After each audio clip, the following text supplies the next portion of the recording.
যে যাই বলুক আবহাওয়া যদি ঠিক না থাকে তাহলে শরীরে যতই এনার্জি থাকুক না কেন লো এনার্জি ফিল হবেই। তো ঈদের দিনটা ছিল আমাদের জন্য অমনি। এটা হলো ঈদের দ্বিতীয় দিনের ক্লিপস। মেহেদিও আমরা চাঁদ রাতে না দিয়ে ঈদের দ্বিতীয় দিন নিয়েছিলাম।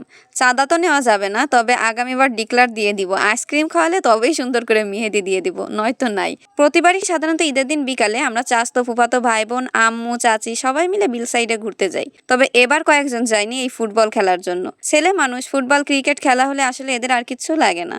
যা হোক, এরা আমাদের দল থেকে বাদ, ঘোরাঘুরি থেকেও বাদ। তারপর আমরা আমাদের লিলিপুট ভাই বোনদের নিয়ে বের হয়েছি, তাই আর বেশি দূর না যেয়ে বাড়িতেই ফিরে আসতে হলো, নয়তো সামনে আরো সুন্দর সুন্দর জায়গা আছে।